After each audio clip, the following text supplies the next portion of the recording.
चलिए डिस्कस करते हैं आज के 10 एमसीक्यूज जो कि यूपीएससी और गवर्नमेंट एग्जाम्स के लिए काफ़ी इंपॉर्टेंट हैं।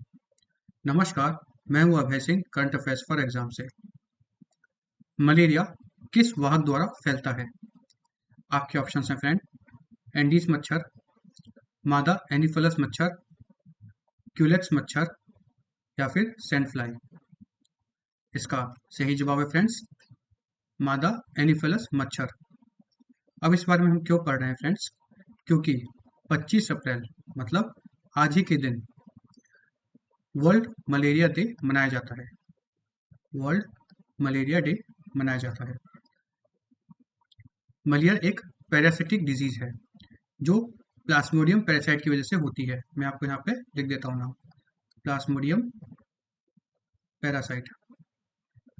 यह पैरासाइट इंसान के बॉडी में एंटर करता है और इन्फेक्ट किसके थ्रू? इन्फेक्टेड फीमेल एनीफलस मॉस्किटो के थ्रू एंटर करता है। इंपॉर्टेंट बात याद रखो, मलेरिया सिर्फ फीमेल मॉस्किटो से ही स्प्रेड होता है क्योंकि ब्लड मील की जरूरत एग्स के लिए होती है।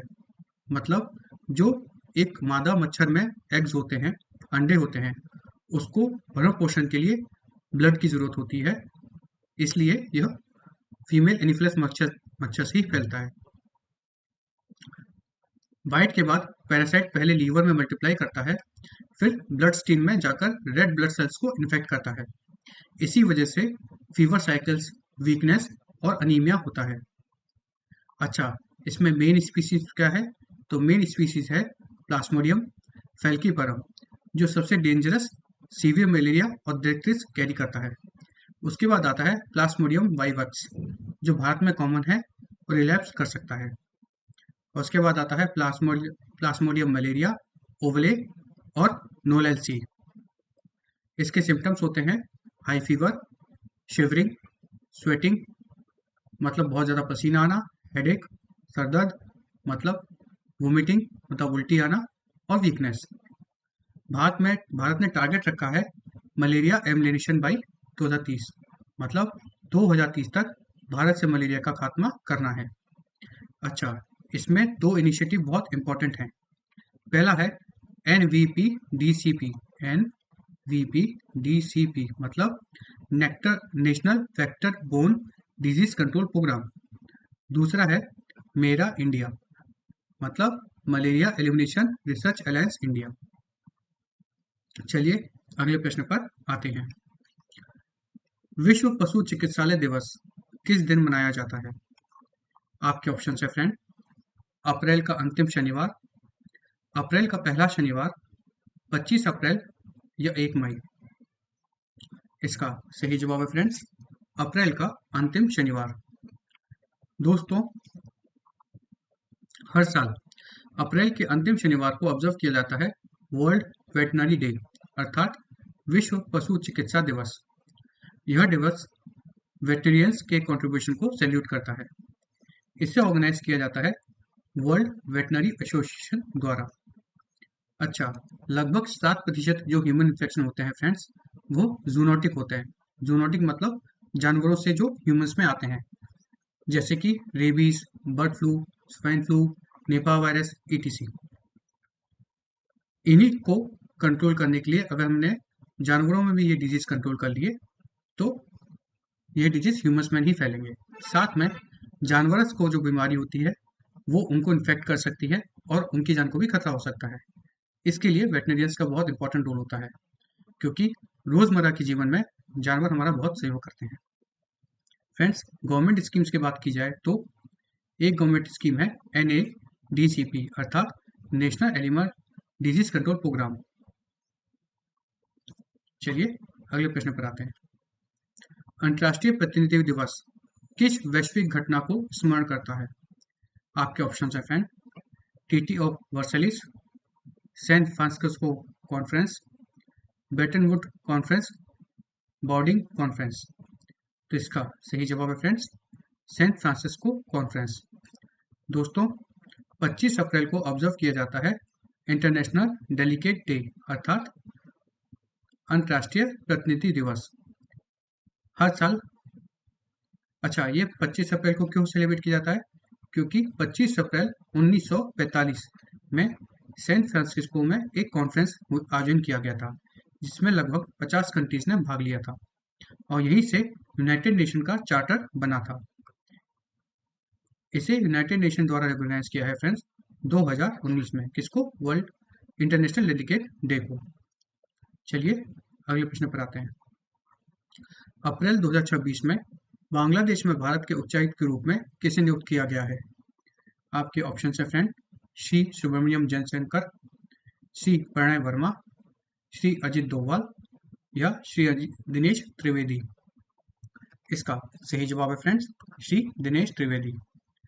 दोस्तों, अप्रैल 2026 में दिनेश त्रिवेदी को बांग्लादेश के लिए भारत का हाई कमिश्नर अपॉइंट किया गया है। यूजली ऐसे स्ट्रेटेजिक डिप्लोमेटिक पोस्ट जो होते हैं फ्रेंड्स, वो आईएफएस ऑफिसर्स को मिलते हैं, लेकिन यहाँ एक पॉलिटिकल लीडर को अपॉइंट किया गया है। अच्छा, ये दिनेश त्रिवेदी जी कौन है? तो ये फॉर्मर रेलवे मिनिस्टर हैं, साथ में ये फॉर्मर टीएमसी के एमपी भी रह चुके हैं। बाद में इन्होंने बीजेपी ज्वाइन की थी 2021 में। इन्होंने प्रणय वर्मा को रिप्लेस किया है। जो प्रणय वर्मा है, उनकी पोस्टिंग हुई है ईयू के लिए, यूरोपियन यूनियन में। अच्छा, बांग्लादेश में ही इनकी पोस्टिंग क्यों की गई है एज एन एम्बेसडर कमिश्नर? वो इसलिए क्योंकि भारत बांग्लादेश के साथ सबसे लंबा बॉर्डर शेयर करता है, 4000 किलोमीटर से भी अधिक का। दिनेश त्रिवेदी क्योंकि बंगाल से हैं, इसलिए लैंग्वेज की फेमिलिटी बनी रहती है, रीजनल अंडरस्टैंडिंग उनकी भी ज़्यादा है, और बॉर्डर स्टेट जो होते हैं, सेंसिटिव एरियाज होते हैं, वहाँ पर उनकी पकड़ भी मजबूत है। अब बात करते हैं कि इनको हाई कमिश्नर अपॉइंट किया गया है। तो ये डिफरेंस क्या है फ्रेंड्स? जब कॉमनवेल्थ कंट्रीज आपस में एक दूसरे को जब डेलीगेट्स भेजती हैं या वो अपॉइंट करती हैं, तो जो उनको कहा जाता है, उनको कमिश्नर कहा जाता है। और जब नॉन कॉमनवेल्थ कंट्रीज में आपस में डेलीगेट्स भेजे जाते हैं, तो उनमें जो टॉप का मोस्ट डेलीगेट होता है, उसको हम एम्बेसडर कहते हैं। भारत और इंडिया दोनों कॉमनवेल्थ कंट्रीज है। चलिए अगले प्रश्न पर आते हैं। निम्नलिखित में से किस स्थान पर स्वतंत्रता के बाद भारत की पहली बड़े पैमाने पर निजी सोने की खदान स्थित है? आपके ऑप्शन है फ्रेंड, कोलार क्षेत्र, भुट्टी माइंस, जोनागिरी साइट या रामगिरी बेल्ट। इसका सही जवाब है फ्रेंड्स, जोनागिरी साइट। दोस्तों, आंध्र प्रदेश के कुर्नूल डिस्ट्रिक्ट में जोनागिरी कोल प्रोजेक्ट को इंडिपेंडेंटली शुरू करने का फिर से नया प्लान बना है। समझिए, भारत दुनिया का सबसे बड़ा गोल्ड कंज्यूमर है। भारत हर साल 800 टन तक का गोल्ड इंपोर्ट करता है, जिससे फॉरेक्स एक्सचेंज रिजर्व पे भारी दबाव पड़ता है और भारत का करंट अकाउंट डेफिसिट भी बढ़ता है। अच्छा, अब यह जोनागिरी साइट की बात करें तो यह लगभग 598 मतलब लगभग 600 एकड़ में फैली हुई है। यहाँ पर जियोम सर्विस इंडिया, जो कि डेक्कन गोल्ड माइन का ग्रुप से बैक्ड है, उनके द्वारा एंट्री की गई है। किस चीज़ के लिए? गोल्ड को खोजने की। इस प्रोजेक्ट में 400 करोड़ से भी अधिक का इन्वेस्टमेंट है और हर साल यह लगभग 1 टन सोना निकालेंगे। माना जा रहा है कि जोनागिरी साइट में इनिशियल जो सर्वे किया गया है, उसमें लगभग 13.1 टन सोना है और अगर गहराई से जाया जाए तो हो सकता है कि 42 टन सोना भी मिले। चलिए अगले प्रश्न पर आते हैं। निम्नलिखित में से किस कंपनी ने ITO-CHU के साथ हरित अमोनिया की आपूर्ति के लिए समझौता किया है? आपके ऑप्शन है friend, L&T limited, ONGC limited, NTPC limited, Reliance limited. तो इसका सही जवाब फ्रेंड्स, L&T लिमिटेड। दोस्तों, लार्सन और टूब्रो यानी L&T ने क्लीन एनर्जी सेक्टर में लॉन्ग टर्म डील की है 3 lakh tonne green ammonia annually supply करने की। यह एग्रीमेंट एग्जीक्यूट हुआ L&T एनर्जी ग्रीन टेक के थ्रू, जो कंपनी का डेडिकेटेड क्लीन एनर्जी आर्म है। इससे जो सप्लाई है वह गुजरात रीजन में एस्टेब्लिश की जा रही है। इसके इंटरनेशनल पार्टनर हैं ITO-CHU corporation, Japan energy import dependent nation है और aggressively low carbon fuel secure कर रहा है। और उसी में उसने अपना ITO CHU कॉर्पोरेशन को प्रमोट किया है इस चीज़ की पार्टनरशिप के लिए। अब समझते हैं ग्रीन अमोनिया क्या होती है फ्रेंड्स। ग्रीन अमोनिया जो होती है फ्रेंड्स, यह नेचुरल गैस से बनता है और कार्बन एमिशन कम करता है।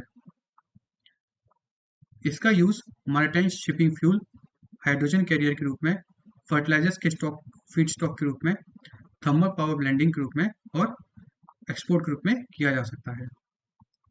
चलिए अगले प्रश्न पर आते हैं।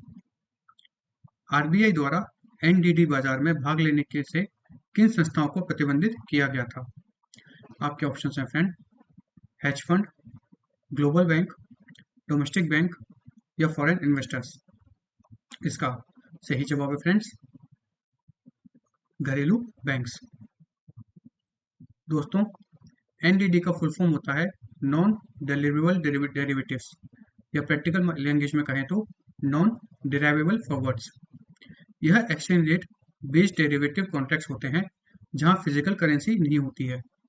सेटलमेंट कैश में होता है, यूजली US डॉलर्स में। एग्जाम्पल से समझते हैं। अगर किसी इन्वेस्टर को लगता है कि भारतीय रुपया वीक होता है डॉलर के अगेंस्ट में, तो वो ऑफशोर मार्केट में INR NDD ट्रेड कर सकता है बिना एक्चुअल रुपीस होल्ड किए। यह पॉपुलर क्यों है? क्योंकि कुछ करेंसीज में कैपिटल कंट्रोल्स होते हैं, जैसे हिस्टोरिकली INR इंडियन रुपीस। इसलिए ऑफशोर पार्टिसिपेशन ऑनशोर मार्केट से बाहर ट्रेड करते हैं। प्रॉब्लम क्या है? ऑफशोर NDD मार्केट्स कभी-कभी रुपी एक्सपेक्टेशन सेट कर देते हैं, जिससे कि रुपी पर अतिरिक्त प्रेशर पड़ता है। इसलिए कॉन्टेक्स्ट में RBI ने 2026 में बैंक्स पार्टिसिपेशन पर रिस्ट्रिक्शन टाइटन किए हैं। चलिए अगले प्रश्न पर आते हैं। निम्नलिखित में से किस मंच ने आंध्र प्रदेश की एकीकृत स्वच्छ ऊर्जा नीति की प्रस्तुति की मेजबानी की है? आपके ऑप्शन हैं फ्रेंड, दावोस फोरम, संयुक्त राष्ट्र जलवायु, COP समिट या योसू फोरम। इसका सही जवाब है फ्रेंड्स, योसू फोरम। दोस्तों, आंध्र प्रदेश में ग्लोबल क्लाइमेट प्लेटफॉर्म अपनी बोल्ड सस्टेनेबिलिटी स्ट्रेटजी प्रेजेंट की है। स्टेट ने world climate cities forum Yeosu South Korea में पॉलिसी शोकेस की है, vision net zero emission by 2047। अच्छा, भारत का नेट जीरो एमिशन का टारगेट 2070 का है, पर आंध्र प्रदेश ने इस टारगेट को अपने के लिए 2047 का रखा है।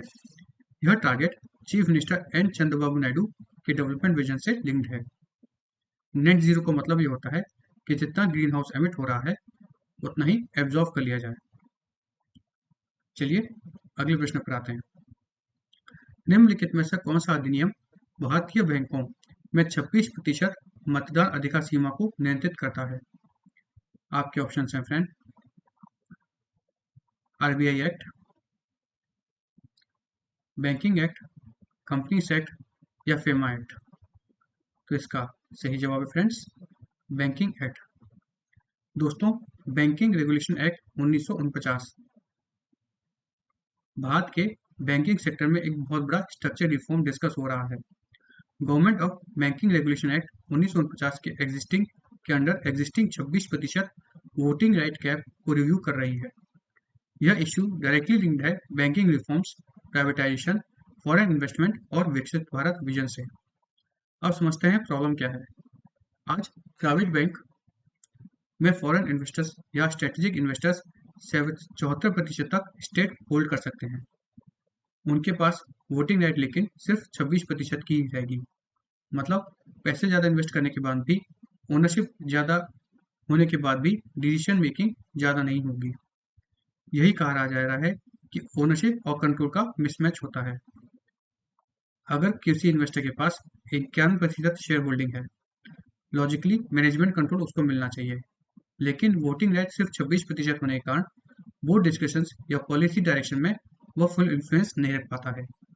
इसलिए फॉरेन इंस्टीट्यूशनल इन्वेस्टर और स्ट्रेटेजिक इन्वेस्टर डिमांड कर रहे हैं कि इक्विटी स्टेक के हिसाब से वोटिंग राइट अलाइन किए जाए।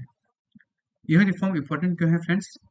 क्योंकि long term capital inflow attract करना है भारत सरकार को। जिसमें कि global pension fund, sovereign wealth fund, strategic bank India में इन्वेस्ट कर सकते हैं। दूसरा रीज़न ये है कि भारत बैंक को अब ग्लोबली कॉम्पिटिटिव बनाना चाहता है। भारत चाहता है कि अगले कुछ सालों में टॉप 20 रैंक्स में भारत के 2 बैंक तो कम से कम हों। चलिए अगले प्रश्न पर आते हैं। निम्नलिखित में से कौन सा संगठन रिलीफ निर्याता योजना को लागू करता है? आपके ऑप्शंस हैं friend, ECGC limited, Exim bank, SEBI board या नाबार्ड बैंक। इसका सही जवाब है फ्रेंड्स ECGC लिमिटेड। चलिए अब कल का प्रश्न देखते हैं। कल हमने आपसे पूछा था इसरो की निम्नलिखित में से कौन सी पहल स्कूली छात्रों में अंतरिक्ष विज्ञान के प्रति प्रारंभिक रुचि को बढ़ावा देने का उद्देश्य के लिए शुरुआत की गई है? आपके ऑप्शन है फ्रेंड, प्रेरणा कार्यक्रम, युविका, विज्ञान ज्योति, अटल टिंकरिंग लैब्स। इसका सही जवाब है फ्रेंड्स युविका। दोस्तों, भारत को अगर अपने फ्यूचर का सुपर पावर बनना है स्पेस का, तो साइंटिस्ट बचपन से ही तैयार करने होंगे। इसी विजन के साथ इसरो ने लॉन्च किया है युविका, जिसका फुल फॉर्म है युवा विज्ञानी कार्यक्रम। इसको 2019 में लॉन्च किया गया था। यह कार्यक्रम क्लास 9 के स्टूडेंट्स के लिए डिजाइन किया गया है। क्लास 9 इसलिए क्योंकि इसी एज में क्यूरियोसिटी, साइंस ओरिएंटेशन और करियर डायरेक्शन डेवलप होता है। इसका मेन ऑब्जेक्टिव है स्पेस साइंस अवेयरनेस बढ़ाना, इनोवेशन का माइंडसेट रखना, साइंटिफिक टेम्पर को बढ़ाना और फ्यूचर स्पेस वर्कफोर्स क्रिएशन करना। अच्छा, इसमें होता क्या है कि स्टूडेंट्स को इंडिया के मेजर इसरो सेंटर्स में बुलाया जाता है, जैसे कि बेंगलुरु, श्रीहरिकोटा, अहमदाबाद, त्रिवेंद्रम और हैदराबाद। स्टूडेंट्स को सिर्फ लेक्चर नहीं मिलता, बल्कि रियल एक्सपोजर मिलता है। यहाँ पर लैब विजिट्स होती है, रॉकेट सिस्टम अंडरस्टैंडिंग होती है, सैटेलाइट टेक्नोलॉजी के बेसिक्स बताते हैं, मॉडल रॉकेटरी दिखाते हैं, स्पेस एप्लीकेशन सेशंस करते हैं और हैंड ऑन एक्सपीरियंस भी करते हैं।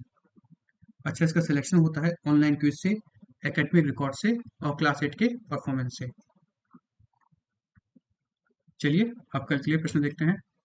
कल के लिए हमारा आपसे प्रश्न है, भूकंपीय प्रकाश उत्पन्न करने वाले आयनीकरण को प्रमुख रूप से कौन सी भूवैज्ञानिक प्रक्रिया प्रेरित करती है? आपके ऑप्शन है फ्रेंड, सौर विकिरण, ज्वालामुखीय ताप, महासागरीय ज्वार या विवर्तनिक तनाव।